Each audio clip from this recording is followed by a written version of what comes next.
So you want to get your feeler gauges, guys, and I highly recommend getting the angled feeler gauges, not the ones that are straight like this, but the ones at angle. Why? HalferLand videos.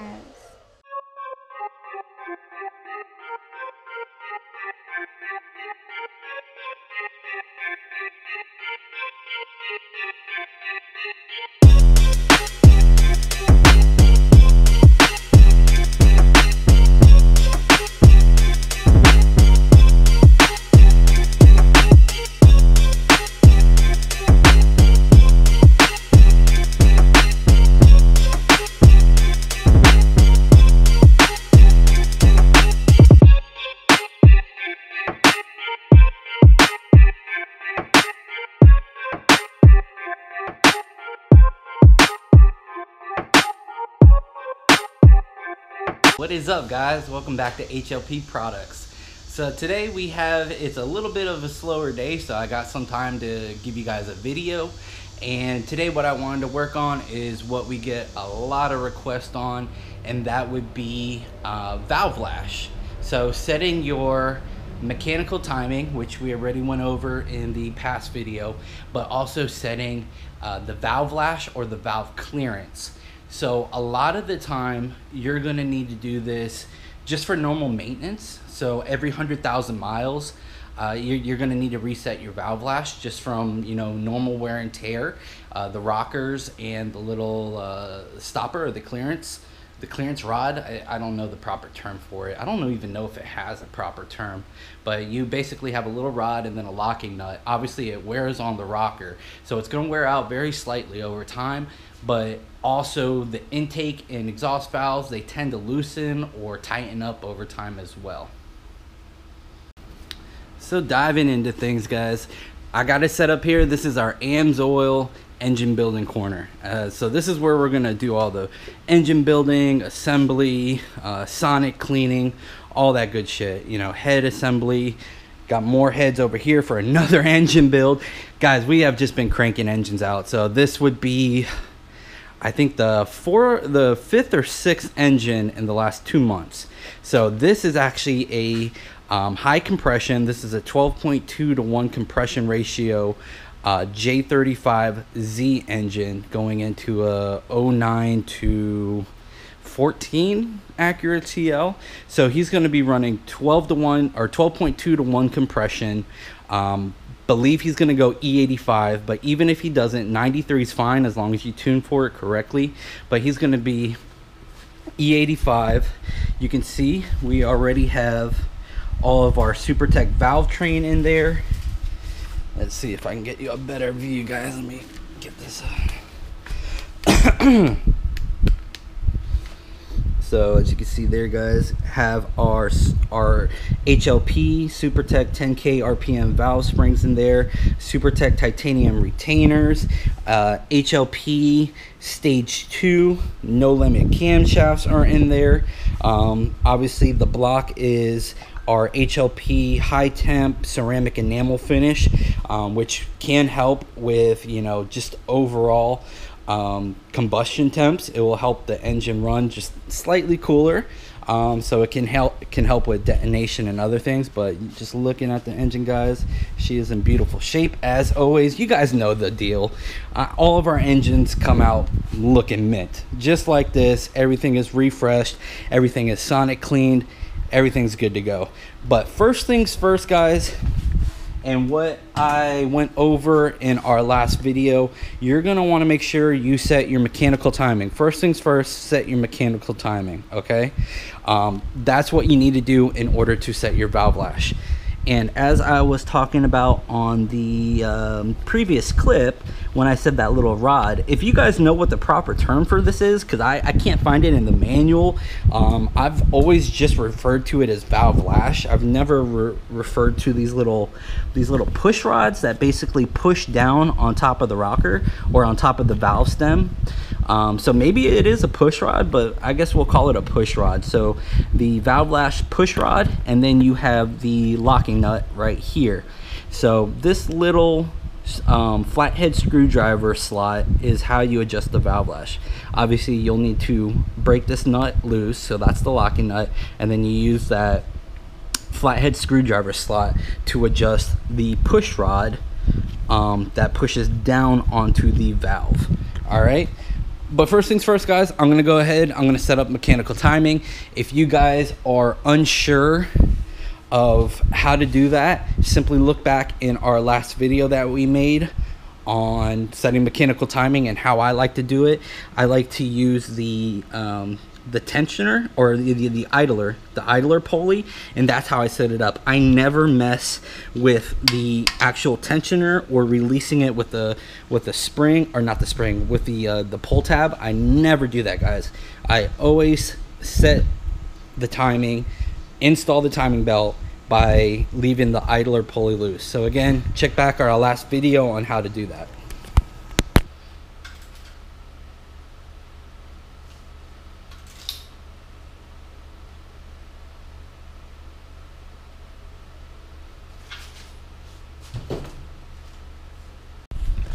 All right, guys, we got mark on there, mark here, mark there.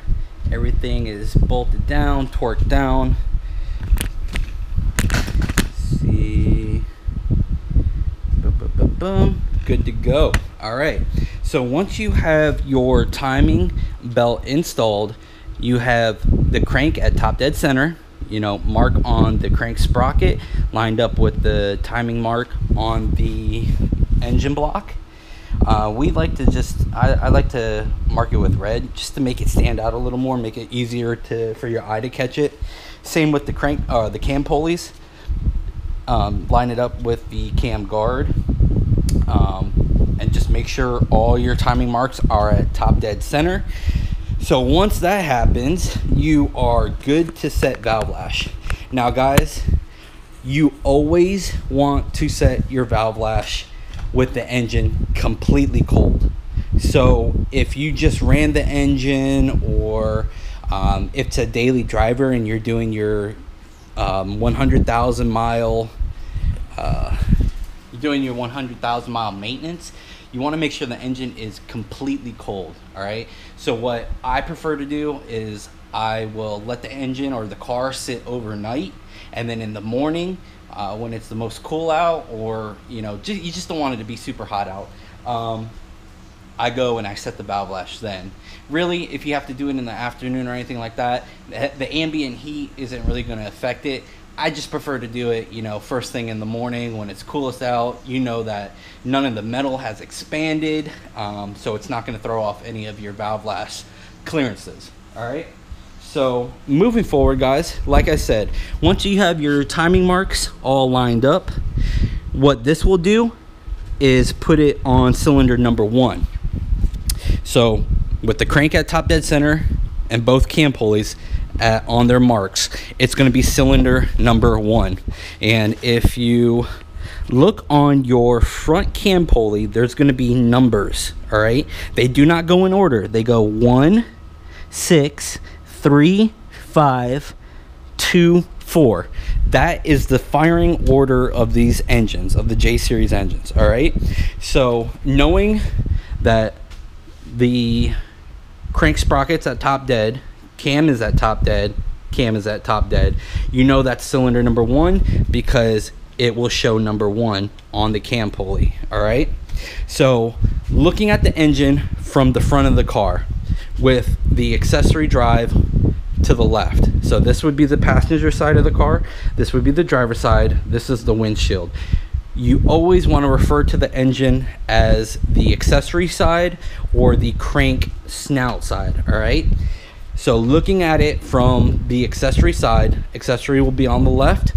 You're going to have cylinder 1, cylinder 2, 3, 4, 5, 6. So if we have the crank at top dead and both cam pulleys at top dead, and it reads number cylinder 1, we know that we are going to be adjusting this cylinder. All right, now if we were going to spin it over and rotate it 1, it's going to go to number 4. All right, so in that case it would be 1, 2, 3, 4. All right. So once I'm done with cylinder number 1, I'm going to rotate the crank, and it's going to rotate the cam gear or the cam sprocket, and it's going to rotate the number 4 mark to the cover mark. All right, and that will indicate that you're on cylinder 4. So I just want to be as clear as possible as I can. All right, so with the crank top dead center, lined up mark there on the engine block with your mark on the sprocket. That's top dead on the crank. Then top dead on the cam sprocket, you see the mark, and then we have the mark on the sprocket or the cam gear as well. That will line up to the timing cover mark right there. Same goes with the front pulley. See the mark there, and you got cylinder number 1. And now if we rotate the crank over and it spins clockwise, right, all these are going to spin this way. So it's going to rotate and it's going to go to 4. So basically you would move that 4 to here, and then that's when you would do cylinder number 4, and then so forth. You see you got number 2 here.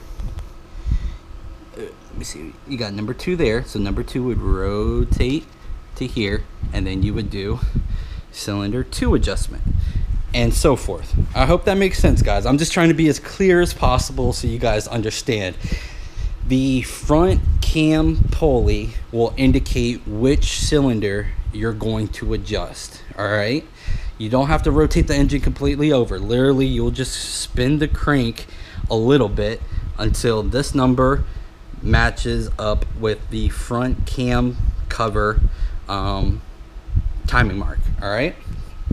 That's the best way I can explain it, guys. So once again, everything at top dead center, it will line up to number 1. That's when you do number 1.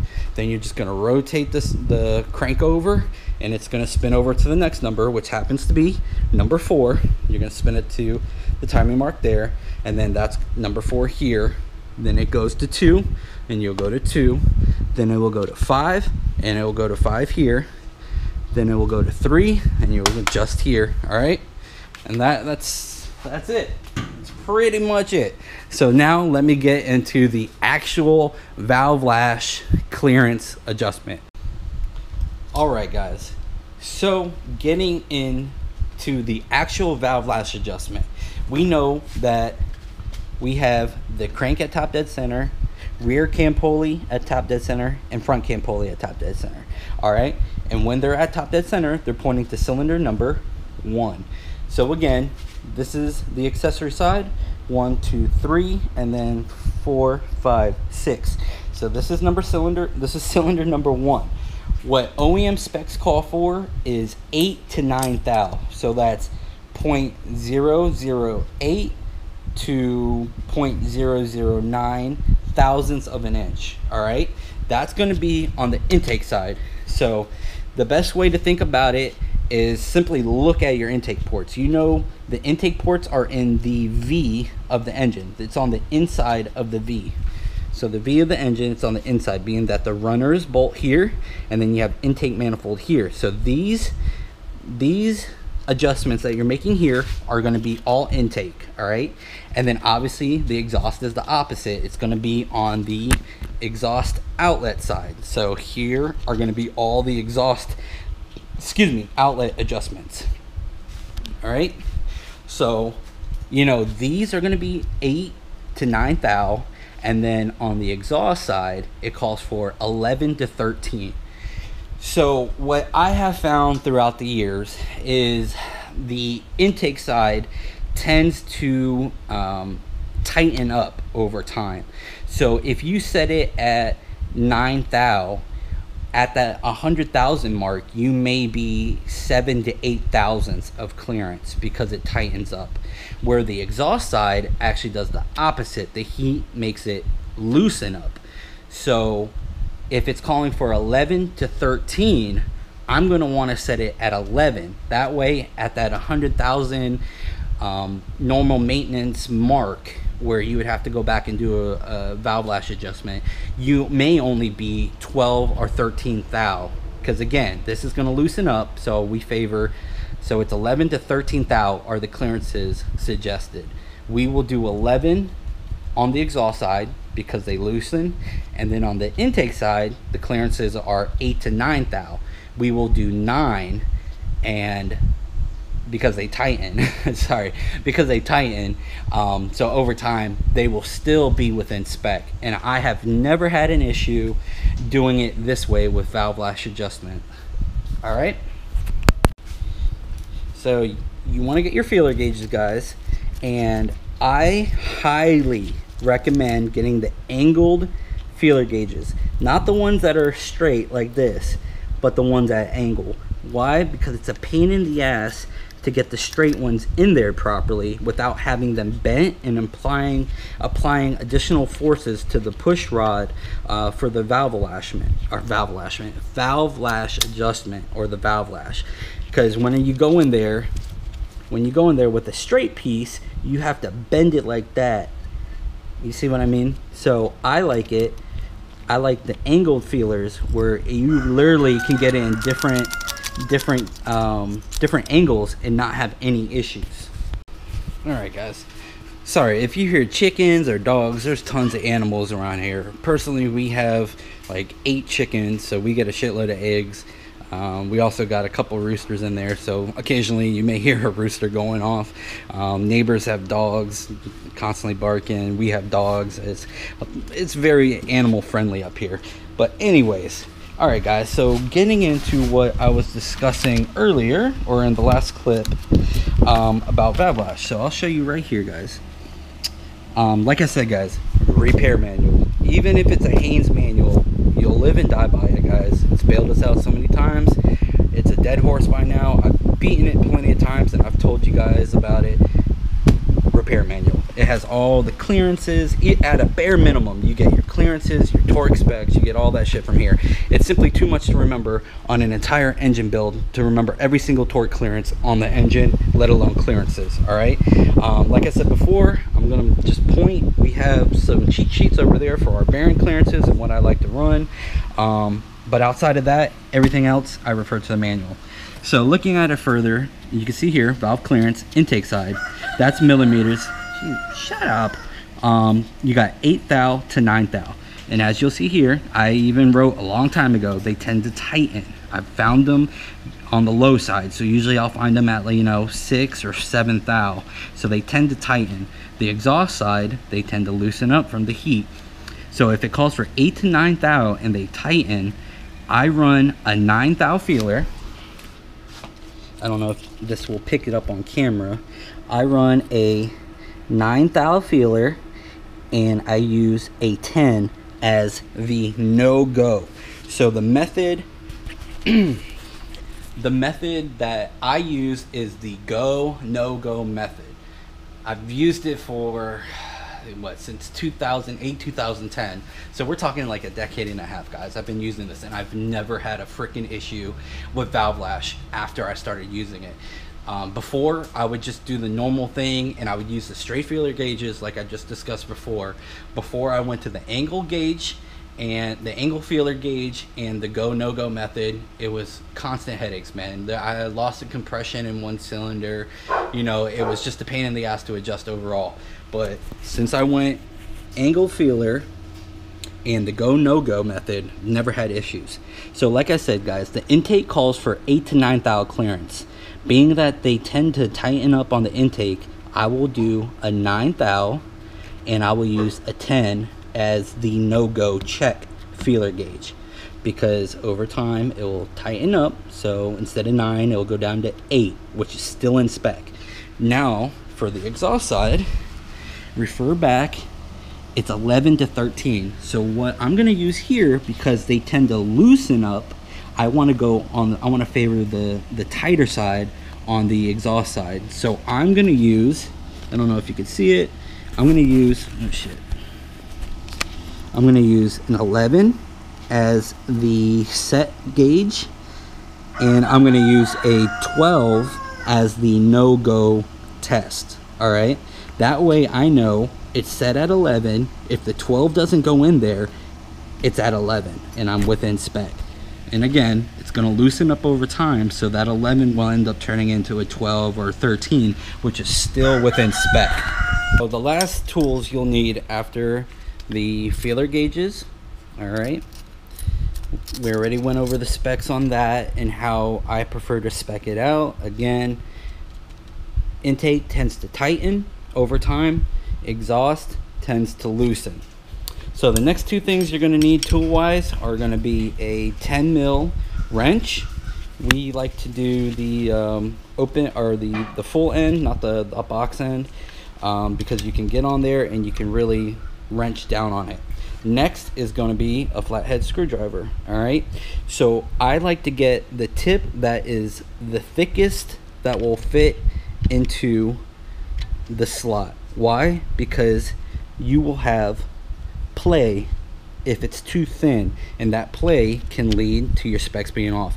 Guys, the clearances are so tiny on these. Look, I mean, like, look at that, you can barely see it. All right, the specs are so small. The number one issue we have with our performance camshafts are not an actual issue, it's an installer issue. And 99% of the time when they come back and they say the car's running odd, or it's having some type of fueling issue, or blah blah blah, whatever it may be, 99% of the time it's been a valve lash adjustment. The specs or the clearances being out or off. All right, because I mean, it's not their fault, guys. I mean, technically it's their fault, but it's not very hard to do, not very hard to throw your specs out. Even a simple,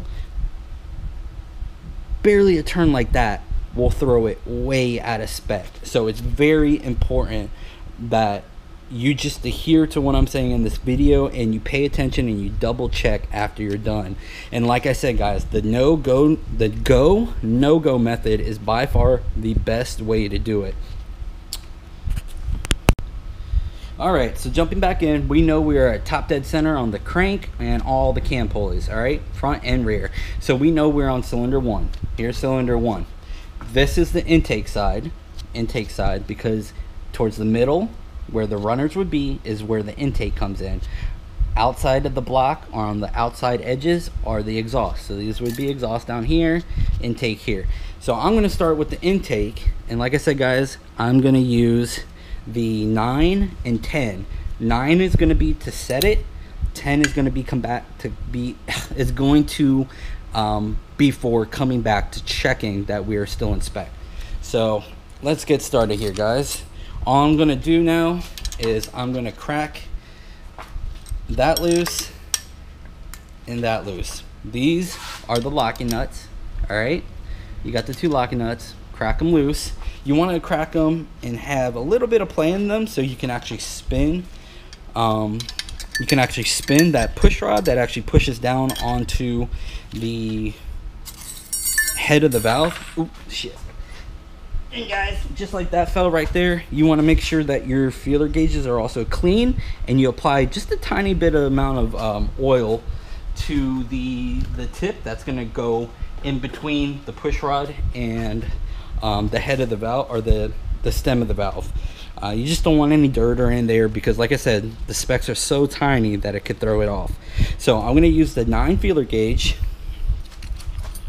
All right, I'm going to use the 9 feeler gauge, and what I like to do, I like to just kind of lift up on these on the rocker just to get that clearance, and then I slide it in between. So there's tons and tons of space here. So you're just going to take your screwdriver, put it into the slot on the push rod. If I can get it on there, Jesus.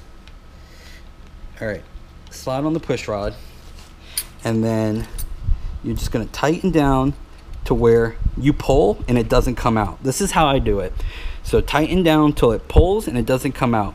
And just remember, guys, if you leave this set, if you leave the screwdriver set on there, you may be applying downward pressure, so you may be throwing your specs off again. All right, so I like to tighten it down just barely to where it won't come out, and then I apply outwards pressure, like I pull on the feeler gauge, and at the same time I'm pulling on the feeler gauge, I will back that nut out or not the nut, the push rod. You see, it starts coming there. All right, and then I'll tighten it back down, and again, just tiniest amount right there. All right, so I know it's set there, and you want to be ever so careful that you don't throw the adjustment off. And again, this is why I use a thicker head screwdriver, because again, that little bit of play in the head of the screwdriver can throw it off or allow it to spin when you're cranking down on it. And it's very important, guys, that you crank down pretty damn hard on these. I don't have a certain spec that I spec them to. I know there is, but I go past that because I've had these back out before.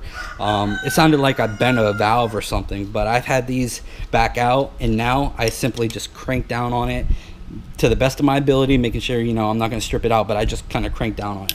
So then you go back, guys, and you just give it a little feel. All right, so that's the 9. We'll move up to the 10 for the no-go, and I'll lift it up a little bit, and it does not go in, guys. So that is set there. I will crank down on the locking nut one more time. All right, go back with the 10 again, and the 10 will not go in there. So this one is set. I'm gonna do this one for you guys. So I like to come in over here, and like I said, I like to lift up on it. Let me see if I can actually get you guys a better angle of where it's at. It's kind of hard here because usually I don't have to worry about the camera angle, but I like to come in from this side, and I'll lift it up a little bit, and I will slide the 9 in there, which is perfect. All right, and then as before, tighten it down to where it won't pull out, and lifting up on the screwdriver still, so I'm not applying any downward pressure. Just kind of release it to where it starts pulling out, which is good there. Then I'll take the box end, tighten it down so it doesn't want to move, and then I will go back and I will check with the 10. Come back, check with the 10, and the 10 does not go in at all. So we'll come back, put the box or the closed end on, put this bad boy in there so it doesn't spin, and then I will, ooh shit, I will give it a nice little crank. Boom. Oh, the damn engine stand moved. All right, and we're good, guys. That is the intake. So now I'm going to simply repeat on the exhaust side. So again, exhaust side. All right, so I wanted to show you a little here. I got the engine stand rotated over. Let me get you guys a better view. Just want to show you where I am actually going with the feeler gauge. So I am now working on the exhaust side, guys. I literally just kind of rotated the engine stand so the cylinder head is now facing up, and then the front head is back over there. So again, guys, I'm going to use the 11 on the exhaust side as the set feeler gauge, and I'm going to use the 12 as the no-go check. All right, so where I'm actually going with this is between the rod and the stem. Oh, I haven't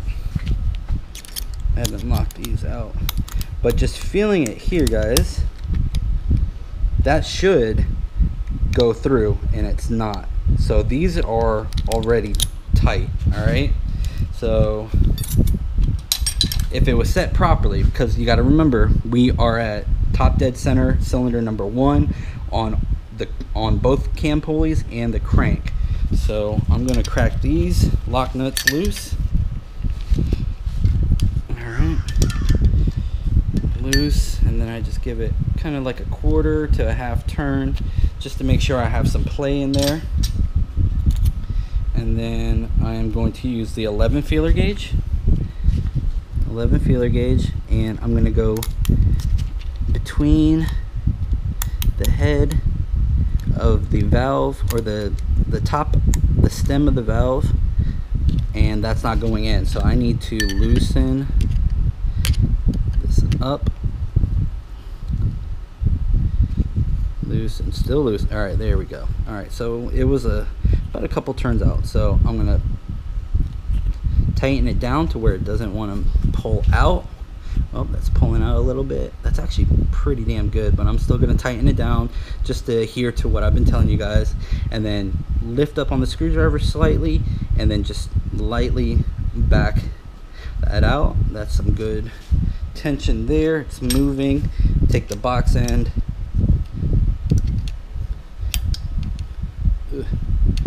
See, I did too much. All right. Take the box end and lock down the locking nut. Come back, give it a feel. It's some good tension there. So if you went with what a lot of people try to tell you, oh, it's all about feel, you got to have this much drag or that much drag, it's fucking impossible, guys, to relay in a video how much drag you need to feel. By using the go no go method, you are ensuring your specs, your valve lash specs, or your clearances are within specification. All right, so this has good feel. I know what the feel is. You can't tell at home. So I'm going to take that out. This is the 11. I'm going to move up to the 12 as my no-go, and it will not go in. It's in there slightly. It just got the tip going in, but yeah, it's not going in. So that is good.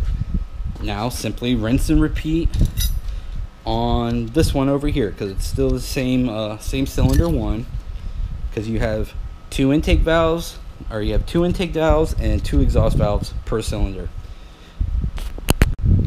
All right, I should have did this for the intake valve, but all right, I've already set it for 11 for the exhaust. I've already checked it with the 12, but you want to go back in with the 11 and still make sure the 11 fits, which the 11 does. So the 11 fits and the 12 doesn't. So you want to set it with the 11, go back with the 12, make sure the 12 doesn't install or slide through, and then go back with the 11 again after torquing or tightening down the lock nut, just to make sure the 11 still fits and the 12 does not, and you're good to go. You literally just set cylinder number 1, intake and exhaust valve lash. All right, guys, literally it's that simple. So one last thing I'm going to show you guys how to do is I'm just going to rotate the engine over to show you what I was talking about with timing marks and the front cam pulley indicating what cylinder you're going to be working on. All right, guys, so lastly here, crank sprocket, the mark on the crank sprocket I have lined up with the mark on the engine block. Then the two cam pulleys are both at top dead center, lined up with their guard marks appropriately. All right, now all you need to do, get on the crank and spin it clockwise until the timing mark for cylinder for the next number lines up with the timing mark for the guard, on the guard. All right, so I'm going to do that.